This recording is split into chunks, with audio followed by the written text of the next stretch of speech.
वहां कुछ पल की शांति के बाद परिमल बोला, सभी तस्वीरों को देखकर उसके दोहरे व्यक्तित्व या पुनर्जन्म की संभावनाएं खत्म हो जाती हैं। अब नई व्याख्या क्या है? कुछ क्षण शांति में गुजरने के बाद एलएसडी ने उन्हें भंग करते हुए कहा, काल यात्रा।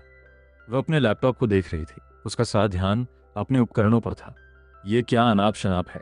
काल यात्रा एक कल्पना है। समय स्थैतिक नहीं है कि तुम उसमें आगे या पीछे जा सको। अतीत अतीत है और भविष्य अभी तक मूर्त रूप में नहीं है। अभिलाष ने एलएसडी की बात की आलोचना करते हुए कहा। एलएसडी ने उसके शब्दों को अनसुना कर दिया।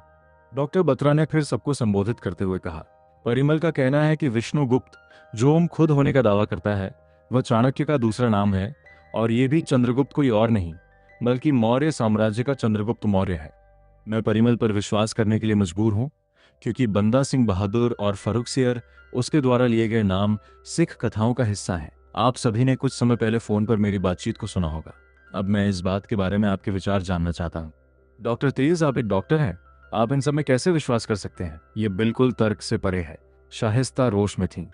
ठीक है डॉक्टर शाहिस्ता, तो कृपया आगे बढ़ें और एलएसडी द्वारा ढूंढे गए दस्तावेजों में एक ही चेहरे के इन सभी लोगों और उनके पिता को तार्किक रूप से सही ठहराएं। डॉक्टर बत्रा ने मुंहतोड़ जवाब देते हुए कहा। शाहिस्ता अवाक रह गईं। सर, ओम शास्त्री द्वारा बोला गया श्लोक मूल रूप से चाणक्य का है। एलएसडी अभी भी अपनी खोज में लगी हुई थी। बंदा सिंह बहादुर कौन है और चाणक्य का अतीत क्या है? अभिलाष ने पूछा। इससे पहले कि डॉक्टर बत्रा बंदा सिंह बहादुर के बारे में कुछ कह पाते, परिमल ने हकलाते हुए जवाब दिया, लेकिन इस बार आत्मविश्वास के साथ। माना जाता है कि चाणक्य का जन्म 350 ईसा पूर्व में हुआ था, लेकिन यह एक विवाद का विषय है और उनके जन्म के बारे में बहुत सारी कहानियां प्रचलित है। बौद्ध ग्रंथों के अनुसार उनका जन्म स्थान तक्षशिला है। जैन शास्त्रों में उन्हें एक द्रमिल कहा गया है, जिसका अर्थ यह है कि वे दक्षिण भारत के मूल निवासी थे। एक और जैन मान्यता के अनुसार चाणक्य का जन्म गोला क्षेत्र के चणक गांव में एक ब्राह्मण चणक और उसकी पत्नी चणेश्वरी के यहाँ हुआ था। अन्य सूत्रों का मानना है कि उनके पिता का नाम चणक था और चाणक्य का नाम उनके पिता के नाम से लिया गया था। कुछ सूत्रों के अनुसार चाणक्य उत्तर भारत में रहने वाले ब्राह्मण थे। वे वेदों के विद्वान एवं विष्णु भगवान के भक्त थे। जैन कथनों के अनुसार उन्होंने अपनी वृद्धावस्था में जैन धर्म अपनाया था। चंद्रगुप्त मौर्य की तरह चाणक्य एक भारतीय शिक्षक, दार्शनिक, अर्थशास्त्री, न्यायज्ञ और राजकीय सलाहकार थे। उन्हें पारंपरिक रूप से कौटिल्य या विष्णुगुप्त के नाम से जाना जाता है, जिन्होंने प्राचीन भारतीय राजनीति ग्रंथ अर्थशास्त्र लिखा है। उन्हें भारत में राजनीति विज्ञान और अर्थशास्त्र का जनक माना जाता है और उनके काम को शास्त्रीय अर्थशास्त्र का प्रणेता माना जाता है। उनके काम गुप्त साम्राज्य के आखिरी समय विलुप्त हो गए थे और वर्ष 1915 तक दोबारा नहीं खोजे गए थे। सभी ने बहुत ध्यान से परिमल का चाणक्य के बारे में उल्लेख सुना। एलएसडी अपने लैपटॉप में से उनके बारे में और जानकारी पढ़ते हुए आगे बोली। प्रारंभ में वे तक्षशिला विश्वविद्यालय में शिक्षक थे। चाणक्य ने प्रथम मौर्य सम्राट चंद्रगुप्त मौर्य की सत्ता में आने के लिए सहायता की थी। मौर्य साम्राज्य की स्थापना में महत्वपूर्ण भूमिका निभाने के लिए उन्हें व्यापक रूप से श्रेय दिया जाता है। चाणक्य ने दोनों सम्राट चंद्रगुप्त एवं उसके पुत्र बिंदुसार के प्रमुख सलाहकार के रूप में सेवा की थी। एक किंवदंती के अनुसार चाणक्य ने वानप्रस्थ गमन किया था, जहां उनकी मृत्यु अनाहार के कारण हुई। हेमचंद्र द्वारा लिखी गई एक और कथा के अनुसार चाणक्य की मृत्यु बिंदुसार के एक मंत्री सुबंधु के षड्यंत्र द्वारा हुई थी। वह चाणक्य को पसंद नहीं करता था। उसने बिंदुसार को बताया कि चाणक्य उसकी मां की मृत्यु के जिम्मेदार थे। बिंदुसार भयभीत व क्रोधित था और जब चाणक्य को पता चला कि राजा उनसे क्रोधित हैं, तो उन्होंने अपने जीवन का अंत करने का फैसला किया। जैन परंपराओं के अनुसार उन्होंने अपने आप को बिना कुछ खाए पिए भूख से मार दिया था। इसी दौरान राजा को जब पूरी बात का पता चला कि चाणक्य उसकी मां की मृत्यु के लिए जिम्मेदार नहीं थे, कि वह एक दुर्घटना थी, तब उसने सुबंधु को चाणक्य से संधारा त्याग हेतु मनाने के लिए कहा। इसके विपरीत सुबंधु ने चाणक्य के अंतिम संस्कार समारोह की योजना बनाई। वह चाणक्य को जिंदा जलाना चाहता था। चाणक्य की मृत्यु का कोई निश्चित उल्लेख नहीं है। अभिलाष बीच में बोला, इसका मतलब है कि चाणक्य की मृत्यु भी अस्पष्ट है। चाणक्य को भारत में महान विद्वान के रूप में जाना जाता है। बहुत से राष्ट्रवादी उन्हें उन प्रारंभिक लोगों में गिनते हैं जिन्होंने संपूर्ण उपमहाद्वीप की एक अविभाजित भारतवर्ष के रूप में कल्पना की थी। भारत के पूर्व राष्ट्रीय सुरक्षा सलाहकार शिवशंकर मेनन ने चाणक्य के अर्थशास्त्र के स्पष्ट और सटीक नियमों की प्रशंसा की है, जो आज भी लागू होते हैं। एलएसडी ने आगे बताया। बंदा बहादुर? अभिलाष ने फिर से पूछा। सभी ने उस सिख नाम पर रोशनी डालने के लिए डॉक्टर बत्रा की ओर देखा। डॉक्टर बत्रा ने कहा, बंदा बहादुर का जन्म सन 1670 में लक्ष्मण देव नाम से हुआ था और बाद में वे एक सिख सेनापति बन गए थे। 15 वर्ष की उम्र में उन्होंने संत बनने के लिए घर छोड़ दिया और उन्हें माधोदास नाम दिया गया था। उन्होंने गोदावरी नदी के तट पर नांदेड़ में एक मठ की स्थापना की थी। सन 1708 में गुरु गोविंद सिंह से उनकी भेंट हुई थी और वे उनके शिष्य बन गए थे, जिन्होंने उन्हें एक नया नाम दिया, बंदा सिंह बहादुर। गुरु गोविंद सिंह के आशीर्वाद एवं अधिकार से उन्होंने योद्धाओं की फौज बनाई और मुगल बादशाह के विरुद्ध संघर्ष छेड़ दिया। पंजाब में अपनी सत्ता स्थापित करने के बाद बंदा सिंह बहादुर ने जमींदारी प्रथा को समाप्त किया और जमीन के मालिकों को संपत्ति के अधिकार दिए। सन 1715 में बंदा सिंह बहादुर को गुरदास नांगल किले से पकड़कर लोहे के एक पिंजरे में बंद कर दिया गया था। उनकी टुकड़ी के बाकी सिखों को भी पकड़ लिया गया था। सभी सिखों को एक जुलूस में दिल्ली लाया गया, जिसमें 780 सिख कैदी थे। 2000 के सिर भालों से लटकाए गए थे और जनता में खौफ पैदा करने के लिए काट दिए गए सिखों के सिरों से भरी हुई 700 गाड़ियां थीं। उन्हें दिल्ली के किले में रखा गया था, जहां उन पर अपना धर्म छोड़ने और इस्लाम अपनाने के लिए दबाव डाला गया था। उनके मना करने पर उन सभी को फांसी की सजा सुना दी गई थी। प्रतिदिन 100 सिखों को किले से बाहर लाया जाता था और उनकी सार्वजनिक हत्या कर दी जाती थी। यह सिलसिला करीब 7 दिनों तक चला। मुगल अपनी प्रसन्नता रोक नहीं पा रहे थे, लेकिन सिखों ने हताशा या निराशा का कोई भाव नहीं दिखाया, बल्कि वे अपने भजन गाते रहे। न ही कोई मौत से डरा और न ही किसी ने अपना धर्म छोड़ा। बंदा सिंह बहादुर की फांसी से पहले सरदारों को उनके सामने प्रताड़ित किया जाता था। उनके सिरों को भालों से घोंपा गया और बंदा सिंह बहादुर, जो जमीन पर उकड़ू बैठे थे, उनके चारों ओर एक चक्र में लगाया गया। फिर उन्हें एक छोटी तलवार दी गई और अपने ही बेटे अजय सिंह को मारने का आदेश दिया गया। वे स्थिर बैठे हुए थे। उसी समय जल्लाद आगे बढ़ा और छोटे बच्चे को अपनी तलवार से मारते हुए उसके शरीर के 2 हिस्से कर दिए। फिर शरीर से मांस के टुकड़े काटकर बंदा के चेहरे पर फेंके गए। उसके जिगर को शरीर से निकालकर बंदा सिंह बहादुर के मुंह में दूध दिया गया। पिता बिना किसी भावना के ऐसे ही बैठा रहा। उनके धैर्य की परीक्षा अभी और भी ली जानी थी। जल्लाद आगे बढ़ा और अपने खंजर के नुकीले हिस्से को बंदा सिंह बहादुर की दाईं आंख में डालकर उनकी पुतली को निकाला और फिर दूसरी पुतली को। बंदा इस सब के दौरान पत्थर की तरह स्थिर बैठे हुए थे। उनके चेहरे पर दर्द का कोई नामो निशान नहीं था।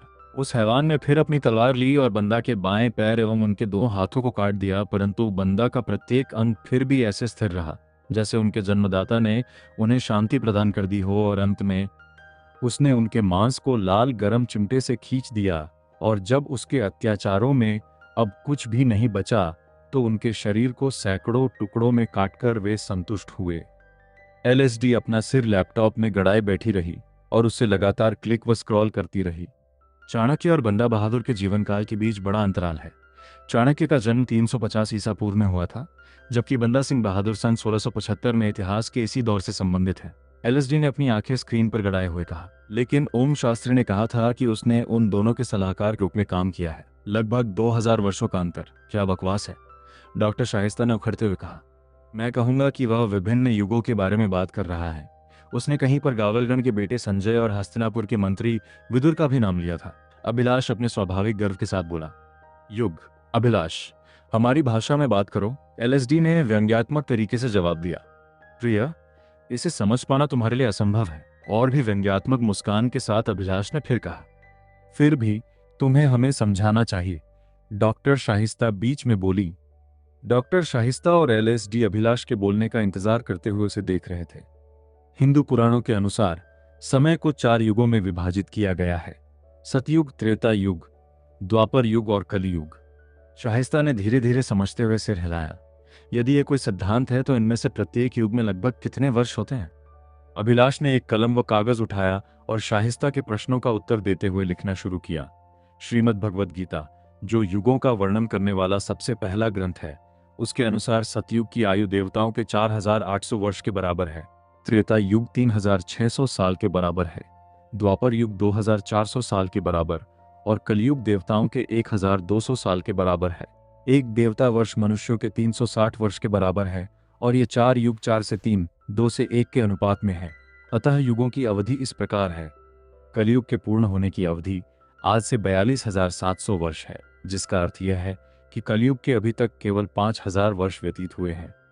बुरी ताकतों को नष्ट करने के लिए, धर्म की पुनर्स्थापना करने के लिए और जन्म व मृत्यु के चक्र से भक्तों को मुक्त करने के लिए भगवान विष्णु समय समय पर अवतार लेते हैं और ऊपर वर्णित 4 से 3, 2 से 1 का समयानुपात भी विष्णु के 10 अवतारों को इंगित करता है, जिसे दशावतार नाम से भी जाना जाता है। विष्णु के पहले 4 अवतार सतयुग में प्रकट हुए थे। उसके बाद त्रेता में 3 अवतार हुए, द्वापर में 2 और 10वां अवतार कलयुग नामक वर्तमान युग में प्रकट हुआ। कलयुग कल की अवतार के प्रकट होने के साथ खत्म होगा, ऐसा वर्णित है, जिसके द्वारा दुष्टों का अंत होगा, सदाचारियों को मुक्ति मिलेगी और जो एक नए सतयुग की शुरुआत करेगा। मान्यताओं के अनुसार सतयुग में भगवान विष्णु की साधना आत्मानुभूति का साधन थी। इस युग के दौरान अधिकतर लोग अच्छाई के प्रतीक थे। त्रेता युग में मनुष्य ने अपने ज्ञान और शक्ति को सार्वभौमिक आकर्षण के गुणों से ऊपर उठाया, जो कि सकारात्मक, नकारात्मक और तटस्थ ऊर्जाओं तथा सृजनात्मक आकर्षण व विकर्षण के दो ध्रुवों का स्रोत है। इस युग में लोग धर्म और जीवन के नैतिक तरीकों का पालन करते थे। हालांकि सतयुग की तुलना में इस युग में ईश्वरीय गुणों में एक चौथाई की कमी थी। भगवान श्री राम, रामायण के प्रमुख पात्र, इस युग में रहते थे। द्वापर युग में मंदिरों में भगवान की पूजा अर्चना करना आत्मानुभूति का साधन था। इस काल तक ईश्वरीय गुण 50% कम हो गए थे। हम कलयुग में रहते हैं, ऐसे संसार में जो अशुद्धता और बुराई से भरा हुआ है। प्रसन्न चित्त गुण रखने वाले लोग दिन पर दिन कम होते जा रहे हैं। बाढ़, भुखमरी, लड़ाई, अपराध, छलावा और कपट इस युग को दूषित करते हैं। लेकिन ग्रंथों का कहना है कि अंतिम मुक्ति इसी युग में प्राप्त की जा सकती है। ये भविष्यवाणी की गई है कि कलयुग के अंत में भगवान शिव ब्रह्मांड का अंत कर देंगे और सभी मूर्त पदार्थ एक विशाल परिवर्तन से गुजरेंगे। इस तरह के विघटन के बाद भगवान ब्रह्मा विश्व का फिर से निर्माण करेंगे और मानव जाति एक बार फिर सत्य का प्रतीक बन जाएगी। तुम इन युगों के बीच का अंतर कुछ शब्दों में कैसे कर सकते हो? शाइस्ता ने पूछा। सतयुग में संघर्ष दो लोकों के बीच था, देवलोक और असुरलोक। असुरलोक दुष्टता के कारण एक अलग ही लोक था। त्रेता युग में लड़ाई राम और रावण के बीच थी। भगवान और राक्षस दोनों दो अलग राज्यों से राज करते थे, लेकिन एक ही लोक में पहुंच गए थे। द्वापर युग में युद्ध पांडव और कौरवों के बीच था। वह युग था जिसमें अच्छाई व बुराई एक ही परिवार में थी और वहीं उसके बीच संघर्ष था। हर एक गुजरते युग के साथ बुराई नजदीक आती गई, पहले एक ही दुनिया में, फिर एक ही राज्य में और फिर एक ही परिवार में। जानते हो, अब कलयुग में बुराई कहाँ है? वह हमारे अंदर है। अच्छाई व बुराई दोनों हमारे ही अंदर रहते हैं। किसकी विजय होगी? कौन दूसरे पर हावी होगा? हमारे भीतर की अच्छाई या बुराई? शाहिस्ता ने उसे देखा। वह विचलित हो गई। क्या मुझे कोई बताएगा कि यहाँ चल क्या रहा है और आखिर हम किस पर क्या काम कर रहे हैं? आप सभी का दिमाग खराब हो गया है। ये सब असंभव है और पौराणिक कथाओं में तथ्यात्मक वास्तविकताओं का कोई आधार नहीं है, डॉक्टर शाहिस्ता ने गरजते हुए कहा। कौन कहता है ऐसा? अभिलाष ने पूछा। विज्ञान कहता है। अगर आप लोगों की कहानियां पूरी हो गई हों तो क्या अब हम असली काम पर वापस आ सकते हैं? शाहिस्ता के इस तरह फट पड़ने के बाद कमरे में सन्नाटा छा गया, जब तक अभिलाष शाहिस्ता के एकदम विपरीत नहीं बोला। ये सब केवल कहानियां नहीं, बल्कि हमारी विरासत है। ये हमारा अतीत है और भाग्यवश या दुर्भाग्य से ये सच भी है। क्या आपको लगता है कि विज्ञान से ऊपर कुछ भी नहीं है? मुझे आपसे एक सवाल पूछना है। बताइए, आपके विज्ञान ने सूर्य और पृथ्वी के बीच की दूरी की खोज कब की थी? शाहिस्ता हक्की बक्की रह गईं, क्योंकि उनके पास इसका उत्तर नहीं था। दूसरी ओर एलएसडी ने बड़ी तेजी के साथ अपनी खोजी दक्षता का प्रदर्शन दिया। गूगल पर कुछ क्लिक करते ही उसने गर्व के साथ कहा, 17वीं शताब्दी। जियोवान्नी कासिनी और जीन रिचर्ड ने सूर्य एवं पृथ्वी की दूरी का पता लगाया था, 14 करोड़ किलोमीटर। अभी के आधिकारिक आंकड़े से केवल 90 लाख किलोमीटर दूर। अभिलाष ने कहा, हनुमान चालीसा में एक पंक्ति है, युग सहस्त्र योजन पर भानु, लियो ताहि मधुर फल जानू। उसने मार्कर उठाया और सफेद रंग के बोर्ड पर कुछ लिखने लगा। यहाँ एक युग 12,000 साल के बराबर है, वैसे ही एक सहस्त्र इक्वल्स 1000 और एक योजन इक्वल्स 8 मील। युग टाइम्स सहस्त्र टाइम्स योजन इक्वल्स पर भानु, जिसका मतलब है 12,000 टाइम्स 1000 टाइम्स 8 मील, यानी कि 9 करोड़ 60 लाख मील। मैं आपको यह भी बता दूं कि 1 मील इक्वल्स 1.6 किलोमीटर और 9 करोड़ 60 लाख मील equals 9 crore 60 lakh times 1.6 kilometre, जो कि लगभग 15.36 करोड़ किलोमीटर सूर्य से दूर है। उसके हाथों ने उसकी गणना को बोर्ड पर प्रदर्शित कर दिया। सब हैरान खड़े एक दूसरे का चेहरा देख रहे थे। डॉक्टर बत्रा वापस अपनी कुर्सी की ओर बढ़े। अभिलाष व्हाइट बोर्ड पर लिखने में व्यस्त था। डॉक्टर बत्रा के बैठने के बाद अभिलाष ने आगे कहा, केवल इतना ही नहीं, ब्रह्मांड, ग्रहों और अन्य घटनाओं का वेदों में विस्तृत वर्णन उस समय के लोगों के विशाल ज्ञान को प्रदर्शित करता है, जो आधुनिक सभ्यता के अस्तित्व में आने से पहले ही मौजूद था। एक वैदिक विशेषज्ञ सायन ने 14वीं शताब्दी ईस्वी में प्रकाश की गति की खोज की थी। उनके कथन के अनुवाद के अनुसार, सम्मान सहित मैं उस सूर्य को नमन करता हूँ जो आधे निमेष में 2202 योजन की यात्रा रखता है। अब मैं फिर से आपको कुछ घटनाएं दिखाता हूँ। उसने व्हाइट बोर्ड की ओर संकेत करते हुए कहा, एक योजन लगभग 9 मील के बराबर है और एक निमेष 1 सेकंड का 16/75 भाग है। अतः 2202 योजन टाइम्स 9 मील टाइम्स 75/8 इक्वल्स 1,85,794 मील प्रति सेकंड के बराबर है, जो उल्लेखनीय रूप से वास्तविक मूल्य 1,86,282.397 मील प्रति सेकंड के बराबर है। वास्तव में ऋग्वेद 5.40.5 में एक श्लोक है जिसके अर्थ के अनुसार, हे सूर्य, जब तुम अवरुद्ध हो जाते हो उसके द्वारा जो तुम्हारे ही प्रकाश से प्रकाशित है, चंद्रमा, तब पृथ्वी पर अचानक अंधकार हो जाता है। यह सूर्य ग्रहण का एकदम सटीक वर्णन है।